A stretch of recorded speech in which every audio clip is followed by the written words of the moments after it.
we talked about the media misquoting and things like that. So what is the best ways that people can get to know, you when you are a politician and what you really stand for and things like that? Good question. Really just getting to know you. Introduce yourself to me, come find out, who I am.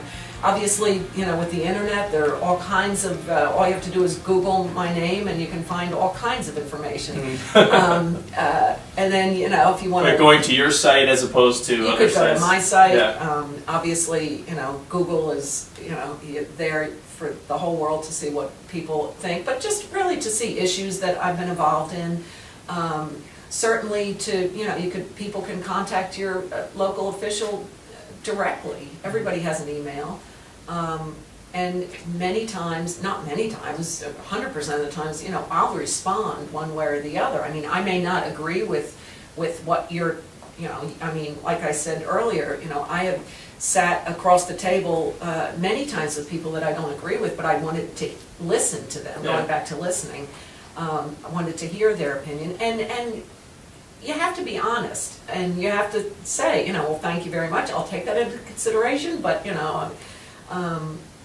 but again, how to get to know me, I don't know. I mean, pick up the phone, call me. I don't really know what the... Yeah, I guess it's a question of listening to what you're saying directly as opposed to what other people are saying about you, maybe, Yes, and even true. the reliability of what those people are saying, and Right. and then it's asking a question of, well, do they have an alternate agenda for quoting? And the other thing is, such don't ever assume that what you're reading is factually correct, because I have found, unfortunately or fortunately, many times things are misquoted, or taken out of context, or just plain wrong. Yeah.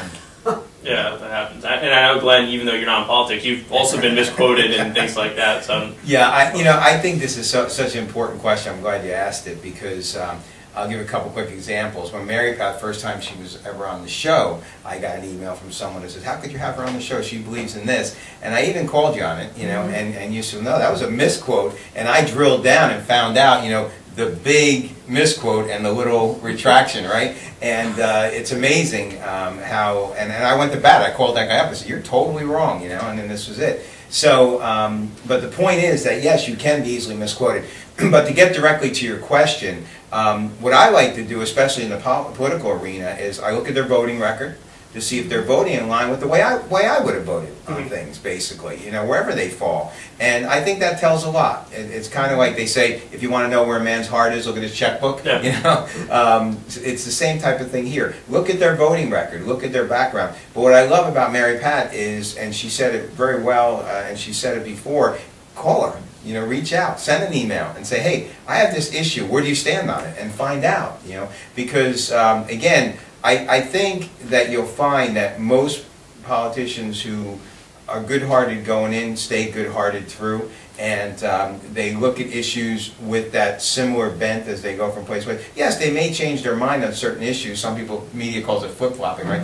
But they may change their mind on a certain issue because they became educated, they learned certain things. Yeah. I'm sure our current president, I saw him tone down a lot when he first came into office. He had a big mouth, I shouldn't say this, but he had a big mouth going in, but he toned down a lot when he got in. And I said to my wife, oh, he had his first conference with the president, found out what it's like to be a president, Yeah. So, a lot of times that can happen. You walk into a seat, I'm sure it happened a little bit to you when you first came in, you're expecting all these things, you walk in, you find out, well, it's not as easy as you think, right?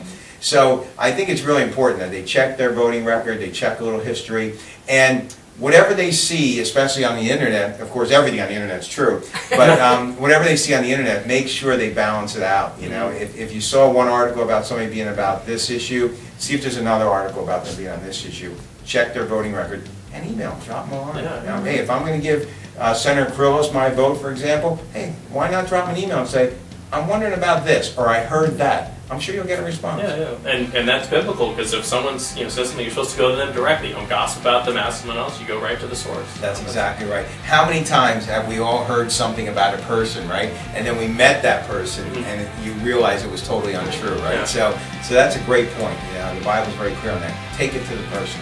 Great. Thank you.